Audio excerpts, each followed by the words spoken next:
Bien, je vais vous parler du refrain. Donc vous remarquez qu'ici j'ai, au moment du refrain, ajouté la basse, la batterie. J'ai repris ici la guitare et le pad. On écoute ceci.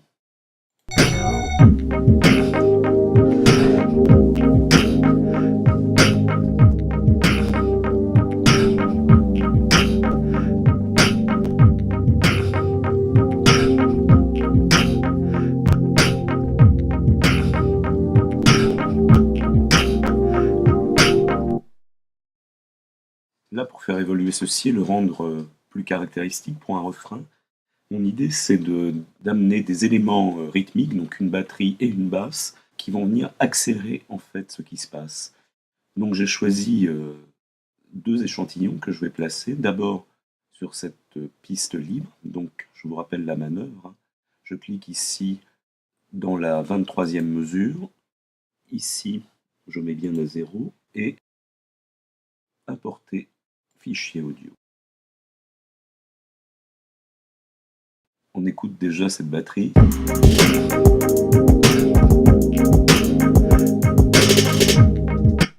Donc j'estime que ça introduit un élément rythmique assez intéressant. Je vais la reproduire. Toujours clic gauche enfoncé et touche CTRL. Et je vous disais, je veux ajouter une basse.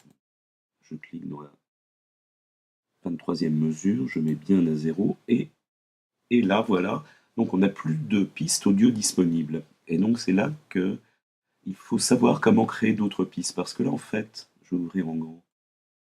Les pistes, toutes ces pistes qu'on a là, ce sont des pistes dont on n'a pas en fait l'usage en utilisant Logic comme on le fait. Donc toutes ces pistes, on peut même les supprimer. Pour supprimer une piste, vous utilisez la touche Delete. Je vais les retirer.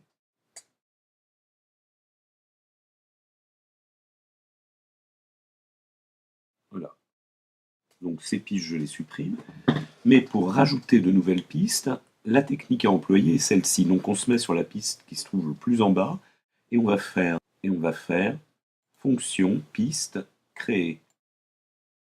Vous aurez vu au passage peut-être qu'il y a un raccourci clavier très pratique qui est CTRL Entrée. Je vais en créer encore deux autres.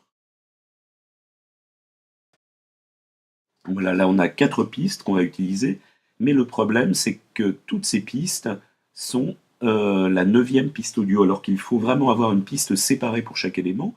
Donc je vais attribuer un canal différent à chacune des pistes. Pour ça, clic gauche enfoncé sur le nom de la piste, et ici, dans le menu qui apparaît, à Audio et Audio Track, vous pouvez évidemment trouver toutes les pistes nécessaires que vous pouvez ajouter. Donc ici, je l'ai appelé Audio 10. Clic gauche enfoncé, Audio, Audio Track 11.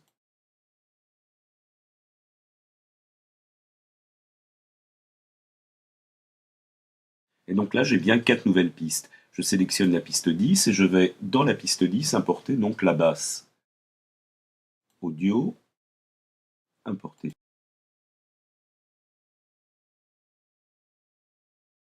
Je la duplique.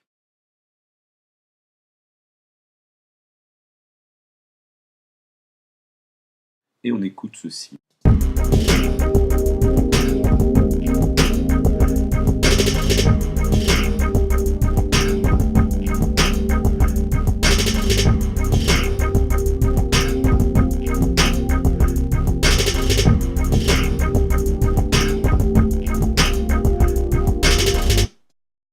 Donc là, on a déjà énormément enrichi l'aspect rythmique de ce refrain. Et en fait, ce qui manque pour le rendre caractéristique, c'est de faire une opération semblable à celle qu'on a fait dans le couplet, c'est-à-dire de mettre des éléments qui vont marquer les débuts des mesures. Et pour ça, je vais choisir un accord de guitare que je vais placer au premier temps, donc toujours la même opération. Hein. On sélectionne la piste 11 et je vais chercher mon son de guitare. On va écouter ceci.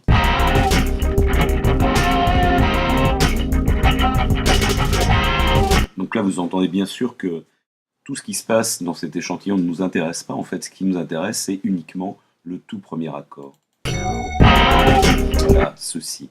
Donc, on va, comme on l'a fait précédemment, renier l'échantillon. Je vous rappelle que pour zoomer sur l'échantillon, on peut utiliser ici cet ascenseur horizontal.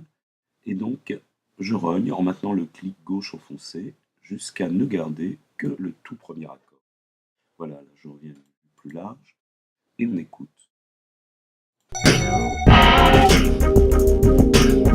Voilà.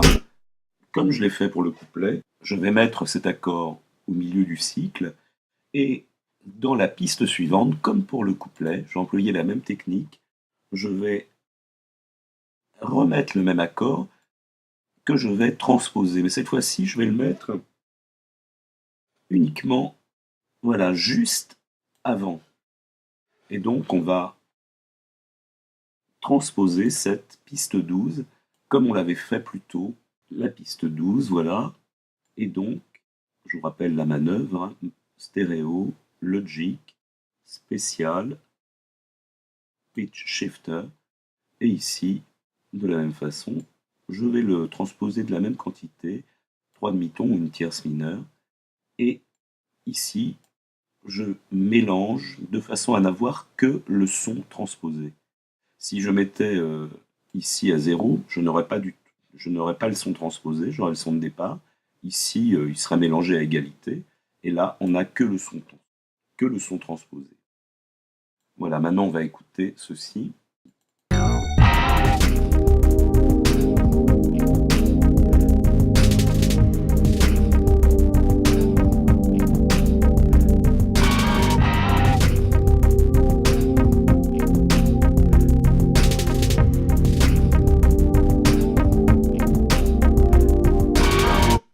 Vous aurez peut-être remarqué qu'en fait ici on n'est pas sur le même écran. Là, ce que je viens de vous faire entendre, c'est ce refrain, mais avec un son qui a été retraité, qui a été mixé, où on a automatisé pas mal de processus. C'est quelque chose dont je vais vous parler dans les tutoriels qui viennent.